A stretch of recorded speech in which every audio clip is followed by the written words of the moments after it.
प्यारे बच्चों, आज हम मुतवातर पीछे के और मुतवातर आगे के अदद किस तरह मालूम करते हैं इससे मुतालिक मालूमात हासिल करेंगे। तो आइए इसकी शुरुआत करें। यहाँ देखिए एक मकालमा दिया गया है। मारिया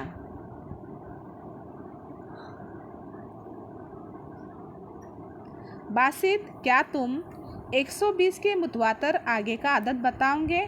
बासित 121। क्या 1999 के मुतवातर आगे का अदद बता पाओगे? बासित मैं नहीं बता सकता। आपा, तुम्हें ये मालूम है ना कि मुतवातर आगे का अदद बकदर एक बड़ा होता है, जबकि मुतवातर पीछे का अदद बकदर एक छोटा होता है।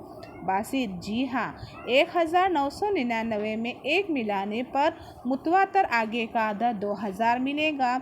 इसी तरह दिए हुए अदद में से एक तफरीक करे तो मुतवातर पीछे का अदद मिलता है, यानी 1999 के मुतवातर पीछे का अदद 1998 है।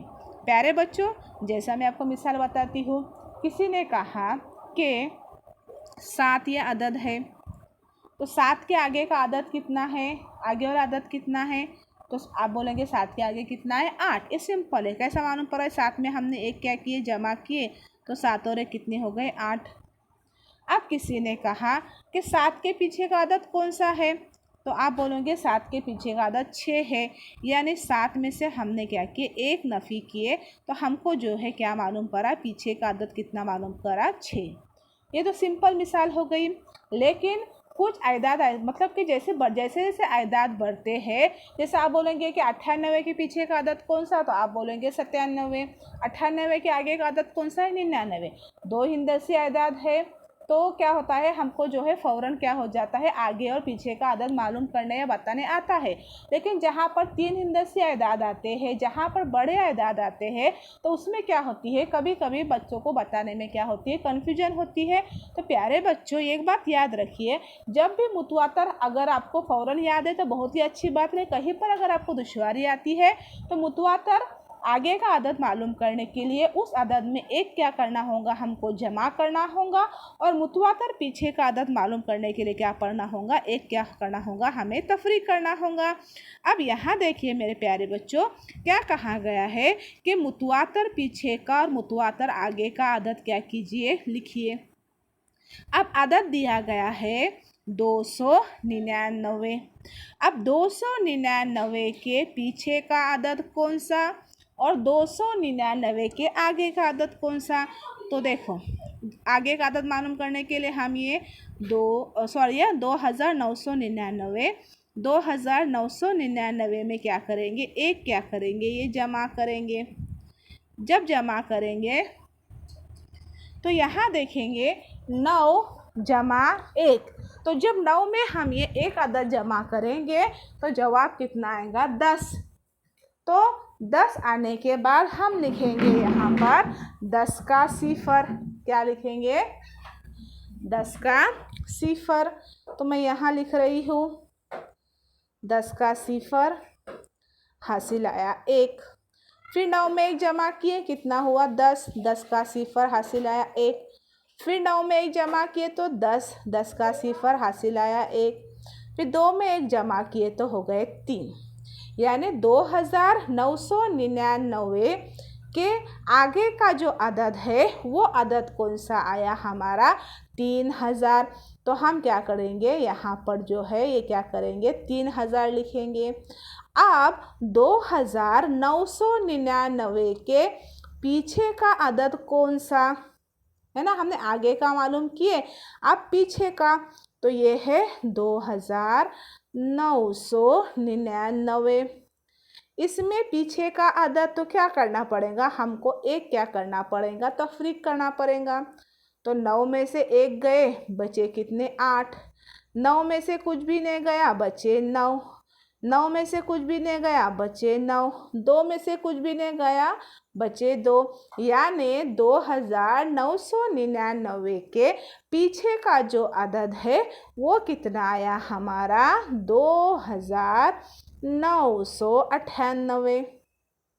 ठीक है। ये क्या हो गया, इसका एक क्या हो गया, तरीका हो गया। अब इसके बाद जैसा कि इसमें कुछ हम क्या कर सकते हैं, लॉजिक का भी यूज़ कर सकते हैं। वो लॉजिक कैसा आता है मैं आपको बताती हूँ। जैसा कि टाइम बचाने के लिए, अभी आपको मालूम है कि देखो अभी इकाई का हिंदसा कौन सा है, 9, तो 9 के पीछे फौरन आदत कौन सा है, 8, तो 8 आदत लिखकर हम आगे की आदत क्या कर सकते हैं, फौरन लिख सकते हैं, है ना।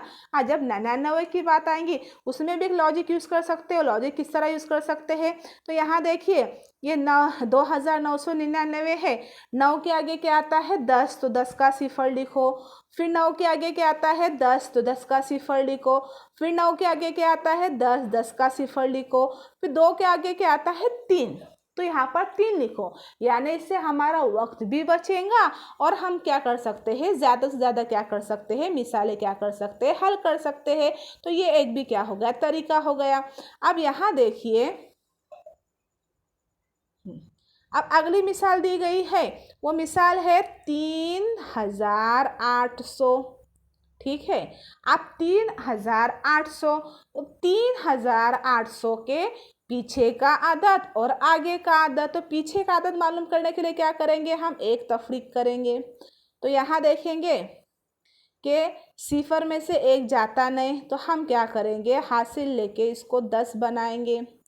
जब 10 बनाएंगे तो बाजू वाला जो, जैसे आपको मालूम है, आपने सीखे हैं कि सिफर में से एक जाता नहीं, तो बाजू वाले के पास जाएंगे।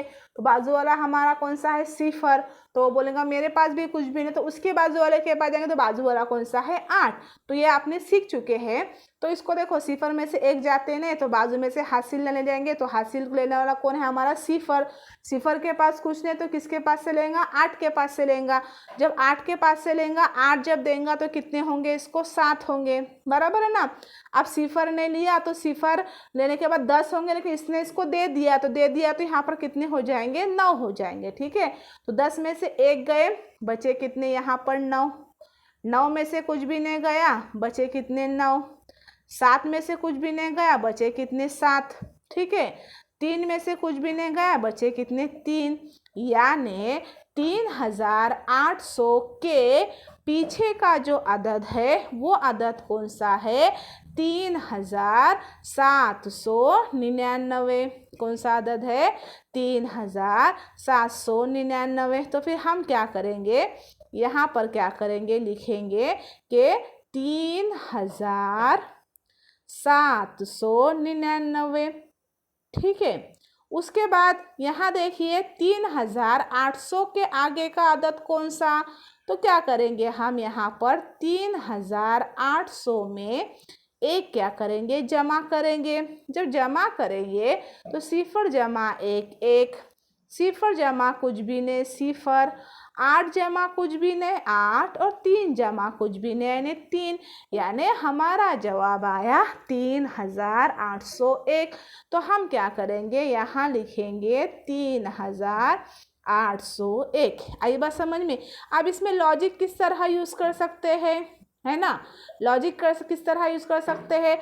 तो देखो यहाँ पर हम डायरेक्ट भी इसको इस तरह कर सकते हैं कि 3800 है। ठीक है, अब सिफर, सिफर का मतलब हम 10 पकड़ के चलने का। 10 के पीछे कितने आते हैं, 10 के पीछे कितने आते हैं, 9। फिर सिफर, सिफर का मतलब 10 समझो, तो 10 के पीछे कितने आए, 9। 8 के पीछे कितने आते हैं, 8 के पीछे कितने आते हैं, 7। फिर यहाँ पर देखो चेंज नहीं होगा, फिर यहाँ पर 3, ये 3 के 3 आएंगे। आई बात समझ में। एक आपको सिंपल सा लॉजिक बता रही हूँ कि सिफर के पीछे आया 9, फिर सिफर के पीछे आया 9, फिर यहाँ पर हमने लिखे कितने, हमने लिखे 7 लिखे, और उसके बाद यहाँ कितने आएंगे, यहाँ पर 3 के 3 आएंगे। ठीक है, अब आगे का आदत कैसा मालूम करेंगे, तो आगे का आदत मालूम करने के लिए क्या करना पड़ेगा आपको, सिफर के आगे कितना आता है, 1, सिफर का सिफर, ये 8 के 8 और ये 3 के 3। तो इस तरीके से भी आप क्या कर सकते हैं, आदत को क्या कर सकते हैं, मालूम कर सकते हैं। जैसे देखो ये जो लॉजिक है ना, ज़्यादातर देखो ऐसे मिसालों में बहुत जल्दी आता है। जैसे यहाँ देखेंगे, अब दिया है 1000, है ना, 1000 के पीछे का आदत, 1000 के पीछे का कैसा, मतलब सिफर के पीछे का आदत 9, फिर सिफर के पीछे का आदत कितना आता है, 9, फिर सिफर के पीछे का आदत क्या आता है 9, फिर 1 के पीछे का आदत आता है सिफर, तो सिफर का मतलब क्या हो गया 999, 1000 के पीछे का आदत क्या हो गया 999। आई बात समझ में। तो इस तरीके से आप क्या कर सकते हैं, लॉजिक के जरिए भी मालूम कर सकते हैं। अगर आपको लॉजिक नहीं समझ में आ रहा है तो आप क्या करो, सिंपल क्या कीजिए, आगे का आदत मालूम करने के लिए एक आदत क्या कीजिए जमा कीजिए, और पीछे का आदत मालूम करने के लिए एक आदत क्या कीजिए तफरीक कीजिए।